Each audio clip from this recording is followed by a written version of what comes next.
Robert Downey Jr.'s life isn't just inspired by a movie, it is one. We're talking wild child energy, jail time, courtroom drama, career death, epic comeback, and becoming Iron Man himself. I am Iron Man. I said to Jon Favreau, I said, I think I'm the guy for the job, and he goes... At one point, he was Hollywood's bad bet, an uninsurable mess with more mugshots than movie roles. But somehow, he flipped the script. From rock bottom to red carpets, from orange jumpsuits to billion-dollar blockbusters.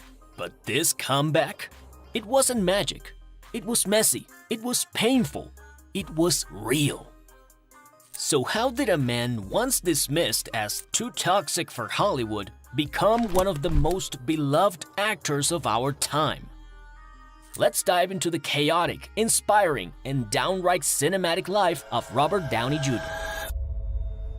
I held the false notion that I could operate on two tracks. Walkway to get to court. Watch out, this grass thing. The breakdown begins, 1999. Flashback to 1999. RDJ wasn't in a suit of armor. He was in jail scrubs and rubber sandals facing a California judge. His crime? A cocktail of heroin, cocaine, and chaos. He asked for rehab. The judge gave him prison. He summed it up with this chilling line. "It's like I have a shotgun in my mouth, and I've got my finger on the trigger, and I like the taste of the gunmetal." Brutally honest. By then, he'd failed 6 rehabs, skipped drug tests, and violated probation 3 times. "I showed up 5 minutes late for the miracle," he said. And honestly, the miracle seemed cancelled. Sentenced to 3 years but released early, Robert became inmate number P50522. But even that wasn't the lowest point. Not by a long shot. Born into chaos. RDJ was basically born on a film set. His first role? At age 5, playing a dog in his dad's film, Pound. Cute, right? Well, by 6, he was sipping wine and smoking pot with his dad. Not so cute anymore. This wasn't rebellion. It was routine. "When my dad and I would do drugs together," Robert later said, "it was like him trying to express love in the only way he knew how." He grew up in Greenwich Village, Manhattan's mecca of artists, eccentrics, and low-key chaos. His father, Robert Downey Sr., was an underground filmmaker with big ideas and even bigger shadows. His mother, Elsie, was a gifted actress battling alcoholism. The house was a mix of creativity and dysfunction. Addictions, fights, and instability were just part of the vibe. By 1978, it all came crashing down. His parents divorced and a young Robert moved to California. From the village to Hollywood. Now in Santa Monica, Robert found himself surrounded by Hollywood royalty in training. Rob Lowe, Sean Penn, Emilio Estevez. But school? Not his thing. At 16, he dropped out and chased acting full-time. He was bouncing between New York and LA doing off-Broadway shows and dating a young Sarah Jessica Parker. He had the looks, the charm, the talent, and soon, the attention. He joined the Brat Pack crowd, starring alongside Demi Moore, Judd Nelson, Ali Sheedy, and more. It was fame, fast. But behind the charm, addiction was quietly writing its own script. Less Than Zero, The Dangerous Mirror. In 1987, RDJ starred in Less Than Zero, playing a rich drug addict spiraling out of control. "It was like the ghost of Christmas future," he later told The Guardian. "I became an exaggeration of the character, and the character was already an exaggeration of me." Yikes. During filming, he was reportedly so high at times he needed to be revived before takes. He later said, "It was fun, but honestly, it was terrifying." Still, he was brilliant. Critics praised his rawness. He earned an Oscar nomination for Chaplin and even won a BAFTA. He was that good. But talent couldn't cover the cracks forever. The spiral deepens. His addiction got darker. Heroin, cocaine, whatever numbed the noise.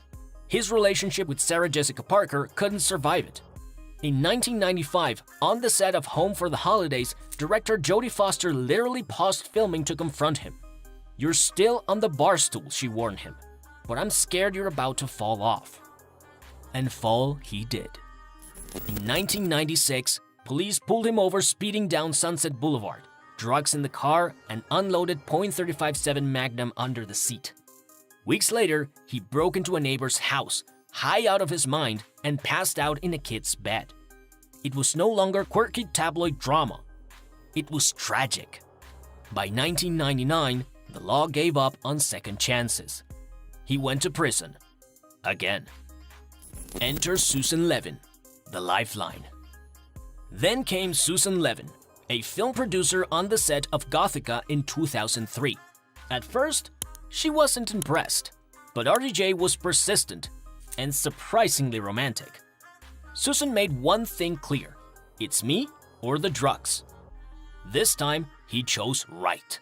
They married in 2005, and they're still together today, proof that sometimes love really does save lives. The Hollywood lockout. But sobriety wasn't a golden ticket. Hollywood didn't trust him. Studios refused to insure him. Roles dried up. Even with talent, no one wanted the liability. That's when Mel Gibson, yes, that Mel Gibson, paid Robert's insurance bond out of pocket, just so he could act in The Singing Detective 2003. From there, it was a slow rebuild.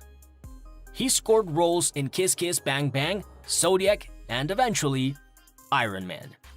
But even that wasn't easy. Director Jon Favreau had to fight tooth and nail to get RDJ cast. And boy was he right.